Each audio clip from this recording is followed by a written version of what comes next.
Doctor साहब ये भी बताइएगा कि एक तरफ तो हम कहते हैं कि जो मगरिब है उसकी तरफ हमारा झुकाव नहीं होना चाहिए और ये एशियन सेंचुरी है, तो ये एशियन सेंचुरी फिर कहाँ पे चली गई? और साथ में ये भी फरमा दीजिएगा कि फ्रांस जो है इस वक्त रूस के बाद सबसे बड़ा हथियारों का तरसील करने वाला है, तकरीबन 30% के करीब बताया जा रहा है। तो भारत का जो ये मौक़िफ़ है कि हम अपनी टेक्नोलॉजी को डेवलप करेंगे, ख़ुद इन्हिसारी की तरफ हम जाएंगे, ये ख़ुद इन्हिसारी की तरफ तो नहीं, ये तो मगरिब की तरफ भरपूर इन्हिसारी की तरफ जाना है। जी देखिए देखिए इसमें एक चीज है कि जो कुछ भी हो रहा है ये बहुत सारा इसमें जो प्रोडक्शन होगी वो मेक इन इंडिया है, अच्छा। प्रोजेक्ट के तहत है। और बहुत सारी ये जो फ्रेंच कंपनीज है ये इंडिया में आके, फॉर एग्जांपल ये जो 3 सबमरीन्स हैं, इसका बहुत सारा काम इंडिया पे हुआ है। राफेल के हवाले से, इवन बोइंग के हवाले से जो बहुत सारी जो मैन्युफैक्चरिंग है वो इंडिया में वो करने जा रहे हैं। सो एक तो वो ये चीज है कि वो सारी जो वेस्टर्न टेक्नोलॉजी है उसको इंडिया में लेके आ रहे हैं। डॉक्टर साहब इस पे वो काम कर रहे हैं, लेकिन इंडिया एशियन सेंचुरी को लीड नहीं कर सकता जब तक वो वेस्ट से टेक्नोलॉजिकल सपोर्ट ना ले और वेस्ट की थपकी ना ले।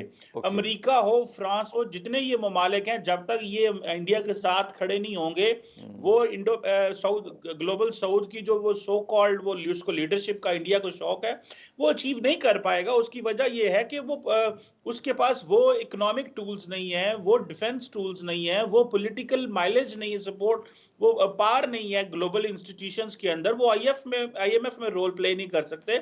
सो इंडिया को जस्ट इमीडिएटली चाइना के मुकाबले में खड़ा करने के लिए समहाउ ये जो ग्लोबल साउथ की लीडरशिप के हवाले से इन डिस्कशंस की जो में ले आया गया है और ये कहा गया है कि ठीक है इंडिया इसको आए लीड करे, लेकिन बाकी जो डिफेंस, पॉलिटिकल एंड इकोनॉमी, उसमें आज भी अमेरिका और इसके इत्तेहादियों का बड़ा जारी बात है होल्ड है।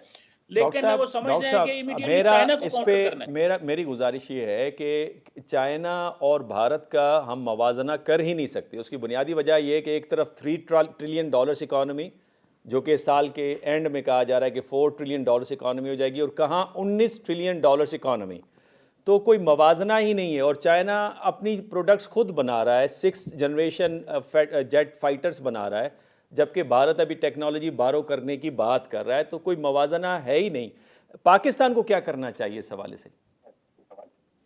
देखिए पाकिस्तान को हमें जो अपनी एक तो जो डिफेंस के हवाले से मजीद कोशिश करनी चाहिए कि कुछ टर्की और चाइना के साथ अपनी डिफेंस जो है कैपेबिलिटी इन्हेंस करनी चाहिए इन टर्म्स ऑफ हम अगर उनके साथ जॉइंट वेंचर्स कर सकें, जैसे हमने JF-17 बनाया था, क्योंकि डॉक्टर साहब हमारे पास पैसे नहीं है। सो हमें जाना है उन ममालिक के पास जो हमारे साथ जेवीज भी कर सकें, वो हमारी कैपेसिटी बिल्डिंग भी कर ठीक है। सकें और हमें हेल्प आउट कर सकें। सो मेरा ख्याल है इमीडिएटली तो मुझे यही नजर आ ठीक रहा है, है जी। बहुत शुक्रिया डॉक्टर साहब। आखिरी 2 मिनट हैं और बात कर लेते हैं। स्वीडन की शमूलियत हुई है और पूरी मुस्लिम दुनिया जो है वो देख रही थी टर्की की तरफ कि स्वीडन की जो शमूलियत है नेटो के हवाले से उसको रोकेगी।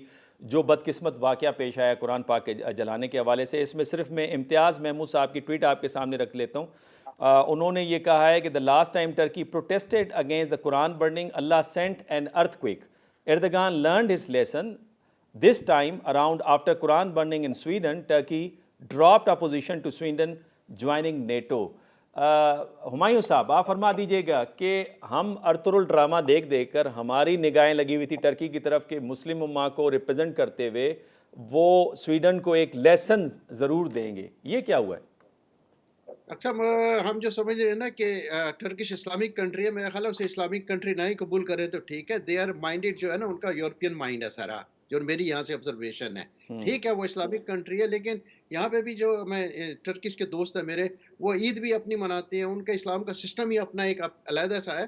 तो आप जो उसको देख रहे हैं ना कि इस्लाम के हिसाब से, तो मेरा ख्याल है कि हम लोग जो प्योर इस्लामिक कंट्री, वो सिर्फ आप सऊदी अरबिया को कह सकते हैं या हम पाकिस्तानी है। मेरा ख्याल है पाकिस्तान में इस्लाम का जज्बा ज़्यादा होगा। तो यूरोप के साथ हमने जो है भी ना वो हुमायूं साहब, हमने भी कोई ख़ास प्रोटेस्ट, हमने तो सिर्फ प्रोटेस्ट किया है, कोई इंस्टीट्यूशनल रिस्पांस नहीं दिया। यूनाइटेड नेशंस को लिखते, स्वीडन की हुकूमत को कोई खतूत लिखते। डॉक्टर कमर चीमा साहब आप फरमाइएगा इसके पीछे फैक्टर्स क्या थे? टर्की ने क्यों रास्ता दिया है स्वीडन को कि नेटो के अंदर शमूलियत अख्तियार करे? देखिए डॉक्टर साहब, पहली बात तो ये है कि टर्की ने बड़ी देर से रोक के रखा हुआ था, और टर्की का देखें, इसमें कोई मुस्लिम वर्ल्ड का इश्यू नहीं था।